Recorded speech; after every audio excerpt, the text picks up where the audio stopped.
One of the great achievements of the last 80 years was that we created a world in which smaller countries didn't constantly fear that they were being invaded by larger countries, in which we rolled back, not everywhere, but almost everywhere actually, the forces of colonialism. So big colonial powers withdrew.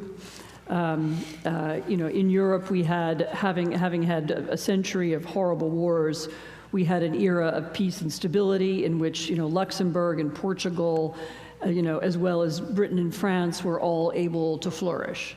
The danger of the current moment is that we're moving into an era where once again, large predatory powers can challenge the sovereignty and independence and safety of small countries. And that's almost the main issue at the heart of what we're talking about. That was the issue when Russia invaded Ukraine. People around the world think in terms of analogies. When they saw the Russian invasion of Ukraine, this is why the Taiwanese immediately said, we could be next. Or the Poles said, we could be next.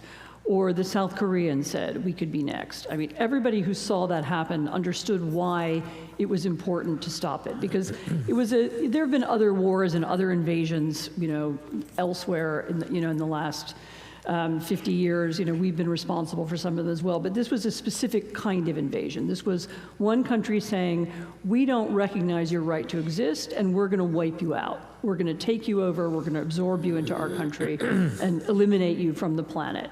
And just one minute of reminder what Russia does in occupied Ukraine. When Russia went into occupied Ukraine, first in Crimea and then later, more recently in the eastern parts of the country, Russia randomly arrests people. Russia creates concentration camps and filtration camps to examine Ukrainian citizens. Russia eliminates the Ukrainian languages, removes Ukrainian history from schools, deports children. There have been 20,000 children deported from occupied Ukraine who've been taken to Russia. So the attempt is to erase Ukraine as a nation. And this is exactly what smaller nations are afraid of. And so you're exactly right, whoever it is out there who asked the question. That's the important question, because global stability, certainly since the UN Charter was created, has depended on the idea that borders mean something.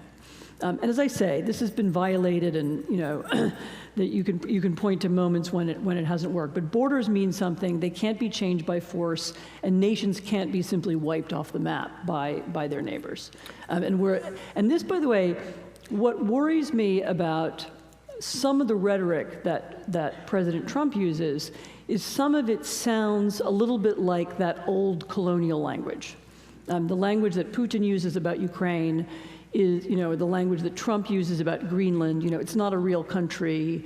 It's going to be part of the United States. Sooner or later, implying whether they want it or not. Even the language about Canada, whether it's serious or not serious. Also Canada's the 51st state. It's not a real place. I mean, all of that is, it's not exactly isolationism. It's something older than that. It's returning to a 19th century idea of great power politics, which is very dangerous for small countries.